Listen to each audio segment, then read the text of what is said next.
मध्य प्रदेश के deputy CM Rajendra शुक्ल के गृह जिले रीवा में एक बड़ा बवाल हो गया है।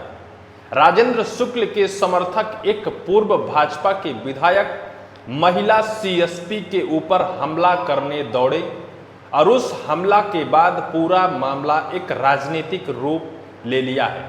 आखिर पूरा मामला क्या है? आपकी स्क्रीन पर जिस तरह से दैनिक भास्कर की एक कटिंग चल रही है जिस पर लिखा है, महिला सीएसपी पर हमला करने दौड़े पूर्व विधायक और समर्थक, रीवा के चौराहा थाना प्रभारी ने हाथ जोड़कर शांत करने के लिए कहा। वीडियो आया सामने। आखिर क्या मामला है? मध्य प्रदेश के डिप्टी सीएम राजेंद्र शुक्ल का गृह जिला है रीवा, जहां यह पूरा मामला निकल कर आया है। दरअसल यह पूरा मामला एक युवक, एक कर्मचारी से जुड़ा हुआ है।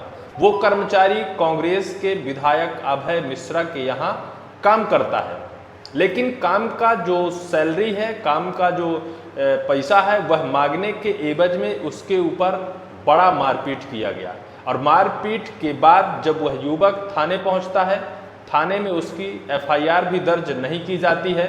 बताया जाता है कि सीएसपी मैडम कहती हैं कि विधायक से जुड़ा हुआ मामला है, इस पर कार्यवाही नहीं की जाएगी, जिस तरह खबर कहती है। इसके बाद पूरे मामले ने बड़ा रूप ले लिया है। पूरा मामला क्या है, इस पूरे मामले को आपको विस्तार से समझना चाहिए। दरअसल एक युवक जो कांग्रेस विधायक अभय मिश्रा पर 3rd डिग्री देने का आरोप लगाया है। युवक का नाम अभिषेक तिवारी है। कहना है कि जब मैं सैलरी मांगा तो विधायक ने लाठियों से पीटा, इसके बाद गुर्गों से भी पिटवाया। पुलिस थाने पहुंचा तो शिकायत भी दर्ज नहीं की गई। इधर विधायक के स्टाफ के कर्मचारी अशोक तिवारी ने भी युवक अभिषेक तिवारी के खिलाफ केस दर्ज कराया। उसने पीड़ित पर उंगली काटने का आरोप लगाया, वहीं कटी उंगली लेकर थाने पहुंचा। यह पूरा मामला है। अशोक तिवारी और अभिषेक तिवारी, इन दोनों ने पूरे रीवा जिले की राजनीति को गर्म कर दिया है।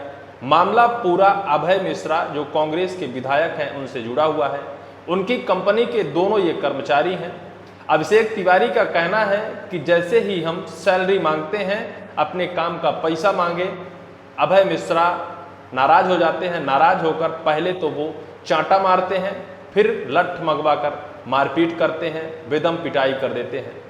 लेकिन उसके बाद पूरा मामला जब चौराहा थाना पहुंचता है, थाने में जब वह युवक जाता है अपनी रिपोर्ट दर्ज कराने, वह पूरा मामला उनसे बताया जाता है। थाने के जो इंचार्ज हैं उनसे कहा जाता है।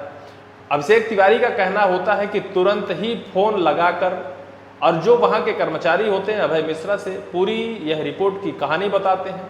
इसके बाद कह देते हैं कि यह विधायक से जुड़ा हुआ मामला है, इस पर रिपोर्ट दर्ज नहीं की जाएगी। इसके बाद पूरा मामला गर्म हो जाता है। सत्ता और विपक्ष कांग्रेस और भाजपा के बीच पहुंच जाता है। भारतीय जनता पार्टी के पूर्व विधायक केपी त्रिपाठी आते हैं, उनके समर्थकों के साथ दर्जनों लोग होते हैं, कार्यवाही की मांग करते हैं, नारेबाजी करते हैं। नारेबाजी करने के बाद अभय मिश्रा के ऊपर एफआईआर दर्ज करने की मांग करने लगते हैं। मामला बिगड़ जाता है और मामला इतना बिगड़ जाता है कि वहां हाथापाई तक उतर जाता है। जो महिला सीएसपी होती हैं उनके ऊपर अभद्र टिप्पणियां भी भाजपा विधायक जो पूर्व में रहे उनके द्वारा की जाती है। मामला पूरा सिर्फ और सिर्फ एक युवक से जुड़ा होता है। कार्रवाई ना होने के एवज में भाजपा के विधायक और उनके समर्थक आक्रोशित हो जाते हैं। आक्रोशित होकर थाने का घेराव कर देते हैं, धरना प्रदर्शन कर देते हैं, कांग्रेस विधायक के ऊपर कार्रवाई की मांग कर देते हैं। कार्रवाई ना होता देख पूरा मामला बिगड़ने लगता है। लेकिन अंततः बताया जाता है कि एफआईआर जो कांग्रेस के विधायक अभय मिश्रा हैं उनके ऊपर की जाती है। वहीं दूसरी तरफ कांग्रेस विधायक अभय मिश्रा यह कहते नजर आते हैं कि इस पूरे मामले को भारतीय जनता पार्टी के नेताओं द्वारा हवा देने का प्रयास किया जा रहा है, हमें बदनाम करने का प्रयास किया जा रहा है। उन्होंने यह भी कहा कि यह पूरा मामला आपस की बात है, हम तो अभी सिंगापुर से लौट रहे हैं। यह पूरा मामला दो कर्मचारियों के बीच का है। कैसे क्या हुआ, कैसे कुछ हुआ, यह पूरा मामला हमें तो ज़्यादा कुछ नहीं पता है। लेकिन जिस तरह से भारतीय जनता पार्टी द्वारा हमारे ऊपर आरोप लगाया जा रहा है, हमें बदनाम करने का प्रयास किया जा रहा है, निश्चित तौर पर इस पर जांच होनी चाहिए।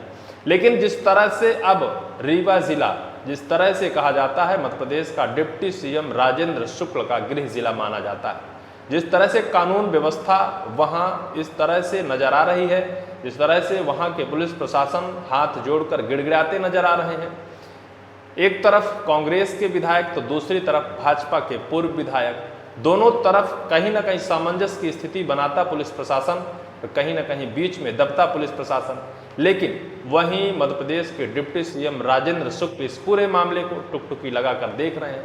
कहीं ना कहीं जो भी सच है, जो मामला है, जैसा भी आरोप है, जिसके ऊपर गलत आरोप लगाया गया या फिर जिसके ऊपर टॉर्चर की कहानी की गई, उस पर कड़ी कार्रवाई की जानी चाहिए। निश्चित तौर पर जो आरोपी है उसे सजा मिलनी चाहिए, कांग्रेस का हो या बीजेपी का या फिर कोई अन्य शख्स।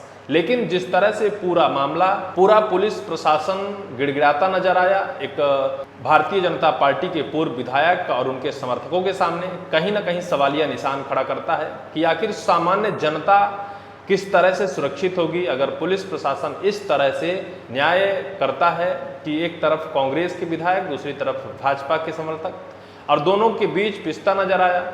कहीं ना कहीं पुलिस प्रशासन एक न्यायपालिका है और न्याय की दृष्टि से कोई भी राजनीतिक दल हो देखना चाहिए, एफआईआर दर्ज की जानी चाहिए और जो भी गलत है, जो दोषी है, उसके ऊपर कड़ी से कड़ी कार्रवाई की जानी चाहिए। यही पूरा मामला है और जिस तरह से पूरे मध्य प्रदेश में सियासत को अभी उछाल या गर्म कर दिया है। इस पूरी वीडियो को लेकर आपकी क्या राय है, कमेंट सेक्शन पर जरूर लिखिए।